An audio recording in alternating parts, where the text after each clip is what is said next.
नमस्कार दोस्तों। आज हम आपको एक ऐसी खबर के बारे में बताने जा रहे हैं जो भारतीय क्रिकेट के भविष्य को एक नया मोड़ दे सकती है। क्या आप जानते हैं कि बीसीसीआई के सेक्रेटरी जय शाह का नाम आईसीसी के अगले चेयरमैन के रूप में उभरकर सामने आ रहा है?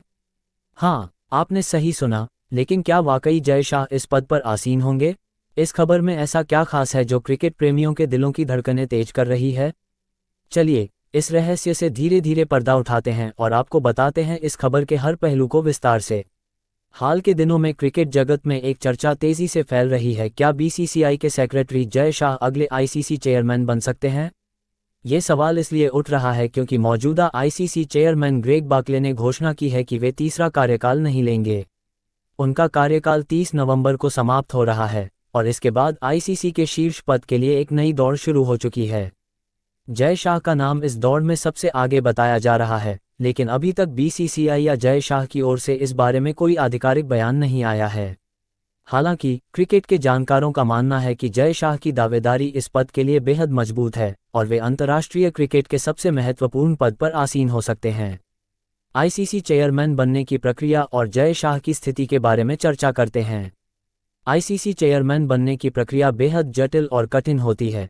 इस पद के लिए कुल 16 डायरेक्टर्स द्वारा वोटिंग की जाती है और चेयरमैन बनने के लिए कम से कम 9 वोट प्राप्त करना आवश्यक है। जय शाह की स्थिति को देखते हुए वे इस रेस में आगे नजर आ रहे हैं। वे न केवल बीसीसीआई के सेक्रेटरी हैं, बल्कि आईसीसी के फाइनेंस और कॉमर्स मामलों की सब कमेटी के चेयरमैन भी हैं। इसके साथ ही उनके आईसीसी के अन्य डायरेक्टर्स के साथ भी अच्छे संबंध हैं, जो उनकी दावेदारी को और भी मजबूत बनाता है। नामांकन की आखिरी तारीख 27 अगस्त है और उसके बाद ही यह स्पष्ट हो पाएगा कि जय शाह इस प्रतिष्ठित पद के लिए उम्मीदवार होंगे या नहीं। जय शाह का बीसीसीआई में योगदान और भविष्य की संभावनाएं के बारे में चर्चा करते हैं। जय शाह का बीसीसीआई में कार्यकाल बेहद सफल और प्रभावशाली रहा है। उन्होंने 2019 में बीसीसीआई के सेक्रेटरी के रूप में अपनी भूमिका शुरू की थी और 2022 में वे इस पद के लिए दोबारा चुने गए। उनके नेतृत्व में भारतीय क्रिकेट ने कई बड़ी उपलब्धियां हासिल की हैं और बीसीसीआई ने वित्तीय और संगठनात्मक दृष्टि से भी महत्वपूर्ण प्रगति की है। बीसीसीआई के संविधान के अनुसार कोई भी पदाधिकारी अधिकतम 6 साल तक पद पर रह सकता है, जिसके बाद 3 साल का कूलिंग ऑफ पीरियड आता है। जय शाह का मौजूदा कार्यकाल 2025 में समाप्त होगा और उसके बाद उन्हें कूलिंग ऑफ पीरियड में जाना होगा। इसलिए अगर वे अब आईसीसी चेयरमैन बनते हैं तो यह उनके लिए सही समय होगा, क्योंकि वे बीसीसीआई में अपने पद से कुछ समय के लिए विराम लेने वाले हैं। अगर जय शाह आईसीसी चेयरमैन बनते हैं तो ये भारतीय क्रिकेट के लिए एक और बड़ी जीत होगी। इससे पहले 4 भारतीय, जगमोहन डालमिया, शरद पवार, एन श्रीनिवासन और शशांक मनोहर आईसीसी के शीर्ष पद को संभाल चुके हैं। जय शाह का इस पद पर आसीन होना भारतीय क्रिकेट की बढ़ती ताकत और अंतर्राष्ट्रीय स्तर पर उसकी प्रतिष्ठा का प्रतीक होगा।